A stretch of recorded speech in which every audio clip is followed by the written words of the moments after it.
Hi, my name's Rascal. I got a basketball game tomorrow, but today I'm here to show you what I consider to be a good and thorough beginner opening for The Legend of Zelda: A Link to the Past Randomizer. As you can see to the right, I have an item tracker, which will show you the items that I collect. This is very helpful. It'll let you know what you have, know what you don't have, and it's very important to track. Otherwise you might forget. I am notorious for doing that. Below it is a map tracker. You see I am unable to track my mouse for some reason, capture my mouse, but you can see these different locations lighting up. And as we check locations, I'll be checking them off on this map tracker. If you want to follow along, I will leave a link to the randomizer site where you can generate the seed for yourself. When we start off, we're going to be presented with two options, as this is open mode, not standard mode. We'll be able to start at Link's house or the sanctuary. For this purpose, or for this demonstration, I'm going to start at Link's house. From Link's house, we're going to get the chest there. We're going to go north towards Hyrule Castle. We're going to pick up a sign. That sign will let us kill a blue guard. That blue guard that we killed will let us pull a tree, which doesn't make much sense. But you'll see it allows us to collect resources that may help us later on in the game. We'll collect the two items on the right side of the courtyard, then we will save and quit. Then I'll start in Sanctuary, get the Sanctuary item, and then head west towards Lost Woods. Do Lost Woods, and then head into Kakariko Village. And then if we can, I'll finish off kind of with the classic C shape, doing the dam, and the southeast Light World. So let's do it. I'm playing Triforce Hunt, and there's a Triforce piece. So we have Link's house, and as I said, we're gonna go north. This is the sign. It's important to get it, and it's also important not to try to kill this red guard, because you won't be able to with the sign. Sign does a set amount of damage, and it's not enough to kill him, but it is enough to kill this blue guard. And we got really lucky, and we picked up a bomb. The early game, well, let's do this first. This is a tree pull. If you hold A, hold the tree, and pull after you've killed an enemy, the tree will spit out a random resource for you. There's more to it, but for now, I think that's enough. From our dead uncle, he's not dead yet, and he gives us the bow. The bow is a fantastic weapon. It does consume a resource, which is arrows. So we need arrows before we can fire it. But we'll be able to kill enemies. So we're going to collect that magic, and we got a boomerang, which is a helpful item. It allows us to stun certain enemies. So if you're having trouble with an enemy, you may be able to stun it with a boomerang, and then kill it however you want. So as we started from Link's house, I forgot to check it off, but here it is. And we headed north, and we went to this castle secret entrance to the east. These two checks are the castle proper. We didn't go there yet, because we got an item, or we got a weapon, but we didn't have any ammo for it. So I didn't continue in there. So instead we're gonna go to Sanctuary. If you notice in my item tracker, there are these bosses up here, and these are all the bosses in the game. And the chests below them, or next to them, represent the number of non-dungeon items available in that dungeon. So excluding the map, the compass, the big key, and all of the small keys in the dungeon, this is as many items as you'll find. What's unfortunate with my tracker, with the Crossproduct tracker, which I'll also link in the description, he does not have an item tracker for Castle proper, which the Sanctuary check, which I'm highlighting on the map right now, is part of. There are 6 items, excluding dungeon items, in Castle proper. And that's one of them. So there are 5 items left. And we will mark this off. For a beginner, there are different ways you can start, either from Sanctuary or Link's house. And even from there, different paths that you can take. Lots of divergence. The path that I'm going to show you, I think, is a pretty standard beginner opening. It's pretty thorough. And we're going to go west from Sanctuary and then north. This will give you an opportunity to find another sign and kill another enemy and maybe get something good, but more importantly, there's a tree here that we can pull just like the other one. We're only getting hearts, which is kind of a bummer. We want rupees and we want bombs, especially bombs. Bombs will open up item locations for us, which is the key to the game. This is the lumberjack check. You won't be able to get this item until you beat Aghanim, who is right here. I'm clicking on him on the tracker. He's the boss of Hyrule Castle. You can find him in the top floor there. You do need certain items, so you need either this cape or the Master Sword. And you will also logically be required access to this lamp. There are dark rooms in Aga's Tower, but you won't need to do them because the lamp will be available if you need to do Aga. There's a Triforce piece there, so that would be worth remembering. Instead, I'm going to just check that off to show you where it is. That check is right here. We're gonna go west into Lost Woods. Try to avoid this bird. And got pretty lucky. And here is a Triforce piece in the mushroom spot. I'm gonna check it off. From the mushroom spot, I'm gonna go over to these bushes. If you were able, say you got something really good from your tree pull and you want to do it again. If you say were to pick up a bush here in Lost Woods and kill one of those squiggly boys or that bird, you could then pull this tree, another tree. But since I haven't killed anything, it's shooting blanks. The next item location is under this bush. It's the Thieves' Hideout, which I'm gonna mark off right now. And it's a Triforce piece. We're rolling in Triforce pieces. No need to talk to him. He is actually very long-winded. I would say don't talk to him. I'm gonna avoid this bird and head south.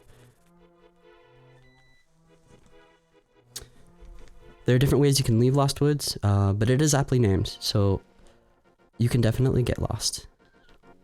We're gonna head south into Kakariko Village. Right now, I'm looking at my items, and I have a bow that I forgot to track. I also have a boomerang that I didn't track. A peculiarity of Crossproduct's tracker is that it's outdated. There was once a time where silver arrows and the bow were separate items. That's no longer the case. Silver arrows are now an upgrade to the bow. You'll always find the bow before silver arrows. If you decide to use this tracker, which is fine, you'll need to know that this arrow, you need to click twice to get the bow. And then click it again and it'll show you silvers.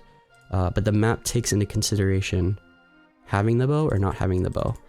For places like Eastern, you see Eastern is pretty green.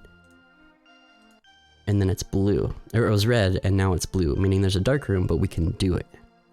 But we're not gonna worry about that right now. We're gonna look at our resources and we have one single bomb. And when I have one bomb, I use this strategy. It is this hut down in the lower west corner of CAC. It doesn't look like there's anything here, right? But if you bomb it, the wall opens. And here are 2 rats and 4 bombs. I don't remember single rupees. Arrows are good for us right now. But we're able to get 4 bombs. And with those bombs, we're going to be able to check a lot of places here in Kakariko Village. Just for thoroughness sake, I'm going to start up at Blind's Hut. If you do have bombs coming into CAC, I recommend starting at Blind's Hut. And we're going to head down to the basement. I'm highlighting Blind's Hut on the tracker right now. I'm going to place a bomb. There's a crack here. That means you can break this wall. Place a bomb, and then I'm going to solve this little puzzle. And I got the flute. The flute is a very important item. It lets you travel, and a sword. Great, this is a very loaded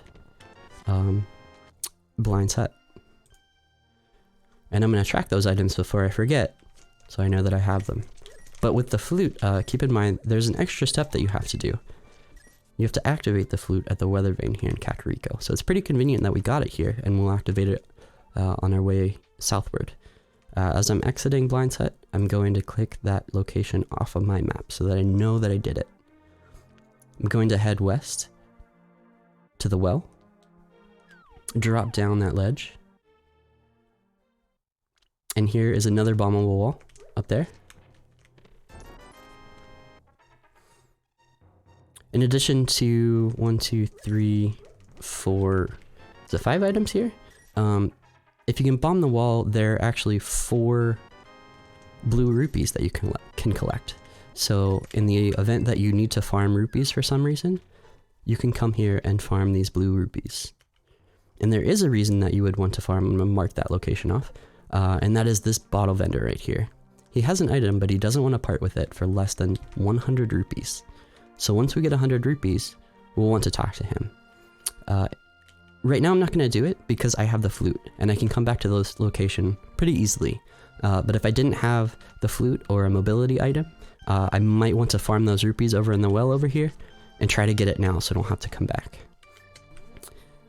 With the flute, I'm just going to play it in front of this weather vane.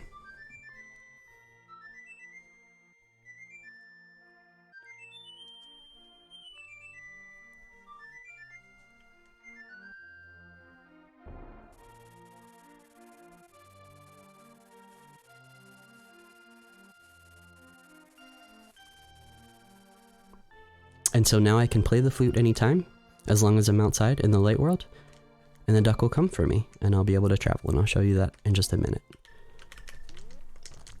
Another bombable wall, you can see the importance of these bombs here in the chicken hut.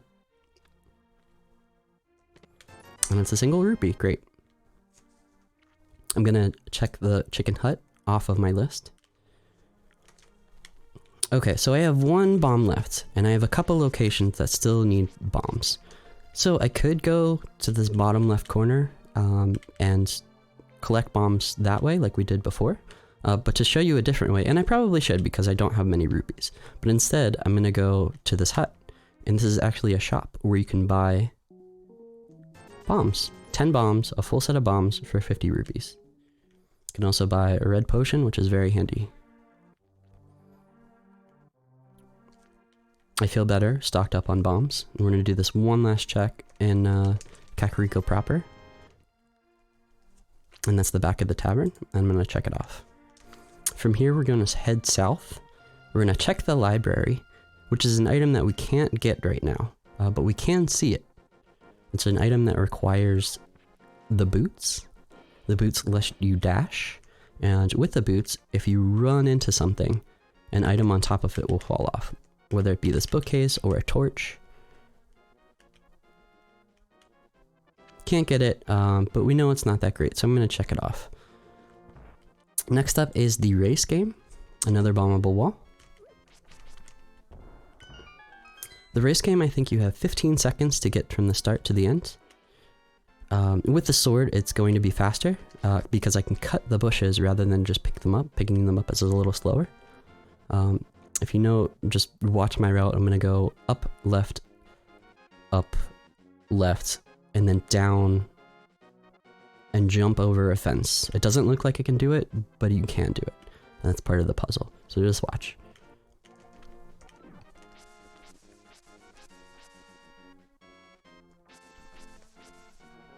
Right here. Doesn't look like there's anything, but it's actually a ledge. And it's a sword. Fantastic. Okay, so if I didn't have the flute, right now I would probably save and quit and go to Link's house. But I do have the flute, and so instead I'm just gonna go to where I know there are items waiting for me. And right now, that's at the dam.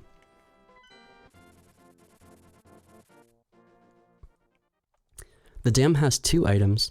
This chest right here, which I'm gonna pass for now. And then there's an item actually hidden underwater out front. And to get it, you release the dam by pulling that, whatever that is. But you can only get 1 at a time. So there are the boots. That's exactly what I was talking about before. An incredible item for this game. We're going to come back and get it. The water will stay down. Get this, and it's the book, which you would normally find in the library. The book unlocks the tablets, which because I have a master sword I could use. It also unlocks Desert Palace. So from the dam, I'm gonna head east, and again, bomb another wall. And this is Mini Moldorm Cave, which is an important cave in the game. These guys can be a pain in the butt to kill. You can kill them with swords, you can kill them with sword beams. If you don't have a reliable weapon, you can kill them with bombs if you can aim correctly, which apparently I cannot. You can kill them with the hammer, which I'm going to highlight right here. You can kill them with Canaberna, which I'm highlighting, Samaria, Fire Rod. You might be able to use Ice Rod, I don't know. And probably the medallions if you can use them, though this early in the game, it's unlikely that you'll be able to use the medallions. I'm going to track the boots, which I forgot to do, as well as my Master Sword. And the hookshot will kill them as well. So one last Mini Moldorm to kill.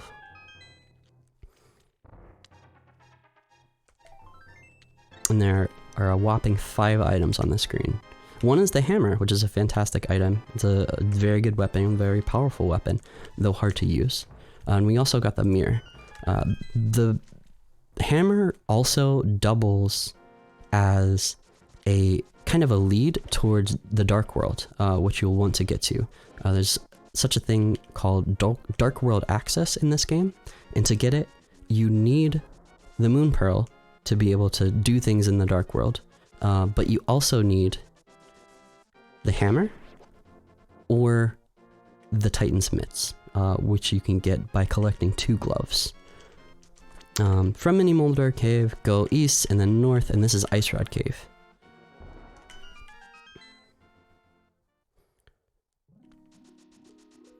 See how fast you can go with the boots? In Ice Rod Cave, there is nothing great. Some people don't like to check this check right away. I thought it was worth it because I had boots. I also had the flute, and let me show you how the flute works right now.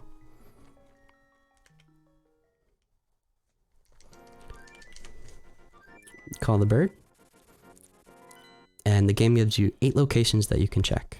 Starting at the top is Death Mountain, the base of Death Mountain. Then there's the Witch's Hut, where you can buy potions for rupees if you have a bottle. Kakariko, which we were just at, Link's house. This will take you to south of Eastern Palace. There's also a warp there that'll take you straight to Palace of Darkness. This is south of Desert Palace. This is the dam. And this is where we just were. We were just on the screen. So from Mini Moldorm Cave, it probably would have been faster for me to flute to 8 and then go to Ice Rod Cave. But that saves a couple seconds. It's not a big deal. So from here, there are a few things that I could do. I could save and quit. I could flute somewhere. I'm actually going to show you a little trick. I didn't explain it, so I'll go do it again. Because I have the boots, if I go close to this edge and I dash out of this room up against, like, you'll see I hesitate at the door before I head out. That sets up something called a Waterwalk. And the Waterwalk is a tiny little glitch that is quite helpful. If you have a Waterwalk, which I have one stored right now because I did that, if I jump south off of a cliff onto water, I'll be able to walk on it. And because I have boots, I can run on it. So this saves a lot of time. It's not required. This is kind of an advanced technique, but I thought I would show it just in case you get a bug up your ass and you want to learn something new. These checks that I'm doing are not in logic, meaning that the game does not expect me to be able to do them, but because I can do them, I can possibly get items out of logic and save time and get an advantage over my opponent if he or she cannot. But there are dangers to doing these glitches, like this. And I just broke the game because I did that. So you have to be careful. And I hope that that example demonstrates the pros and cons of trying to break the game. Now, had I saved and quit, I think the next place that I would have gone, if I had the rupees, probably back to the merchant in Kakariko. But because I have, you can see how lovely this game is now. Don't do that. Because I have the bow Eastern Palace is pretty appealing to me right now. Eastern requires the bow to complete. It also requires you to have the lamp or to be able to do a dark room. So there is some hesitation there. But what makes that more appealing is this check right here, which is the Sage's Closet is what they call this check. He has 3 items just chilling there. Because I have weapons, I could go to the castle and do these checks. Because I have boots, I can do bonk rocks, dash against these rocks over here, just west of Sanctuary, and get an item for it. With the book, I could go to Desert. I can't finish Desert because it requires a fire source and it requires gloves. But there may be 2 items just chilling here. I didn't click off the race game that I had done. As well as an item on the ledge and an item in a cave. Agina's cave. There's just a guy chilling there and a bombable wall. So again, another bombable wall, emphasizing the importance of bombs in the early game. So from here, I could even go up to Death Mountain. I have the mirror. I could flute up to 1, get these 2 items along the way heading up the mountain, use the mirror, and then be able to get to Tower of Hera. I could also, like I said about the tablet, there's a tablet up there, just west of Hera at the top of the mountain. Check that. What is really appealing is going east from here. I need the hammer to hammer down a peg, but there are a ton of items on East Death Mountain. There's a cave with 7 items, as well as an item by itself in a cave called Spiral Cave. So you can see as I got these items, these checks turn green. And it alleviates the stress on my brain to say, oh, we can go here now, we can go here now. It's a visual representation of what I can do, and it's very, very helpful. Anyway, speaking of helpful, I hope this was helpful for you in learning how to start playing this game. There are a lot of complicated decisions, there are a lot of easy decisions, but to get to those decisions, I think that you need to learn how to begin the game, and I think as a beginner, this is a solid start. Anyway, thanks for watching. If you have any questions, please, I don't know, leave them in the comments or leave me a message on Discord, and I'll try to get back to you as soon as I can. Thank you.